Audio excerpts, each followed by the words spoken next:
Democratic candidates for president are on the road this week telling voters that the United States is an awful country. America's institutions are built on white supremacy, squeaked Beto O'Rourke at an event yesterday.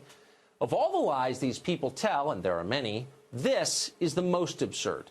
In fact, the United States is the kindest, most open-minded place on the planet. The U.S. has done more for other people and received less in return than any nation in history by far. Americans like to help. It makes us feel good.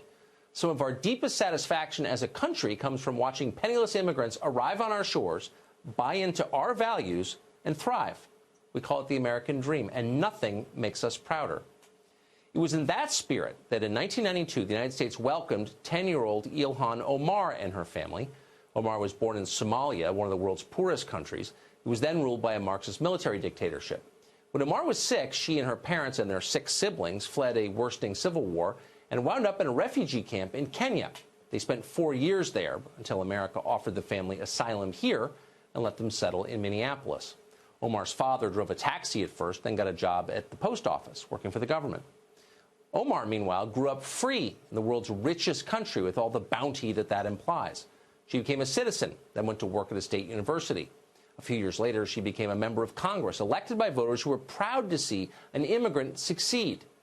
Omar is now, at the age of only 36, one of the most powerful women in America. It's an amazing story, really. Only in this country could it have happened.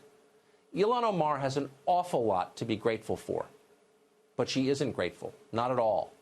After everything America has done for Omar and for her family, she hates this country more than ever.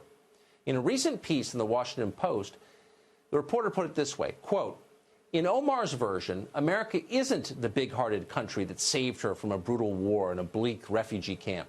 It wasn't a meritocracy that helped her attend college or vaulted her into Congress. Instead, it was the country that had failed to live up to its founding ideals, a place that had disappointed her and so many immigrants, refugees, and minorities like her." End quote. If anything, that's an understatement. Omar isn't disappointed in America. She's enraged by it. Virtually every public statement she makes accuses Americans of bigotry and racism. This is an immoral country, she says. She has undisguised contempt for the United States and for its people. That should worry you, and not just because Omar is now a sitting member of Congress. Ilhan Omar is living proof that the way we practice immigration has become dangerous to this country. A system designed to strengthen America is instead undermining it. Some of the very people we try hardest to help have come to hate us passionately. Maybe that's our fault for asking too little of our immigrants.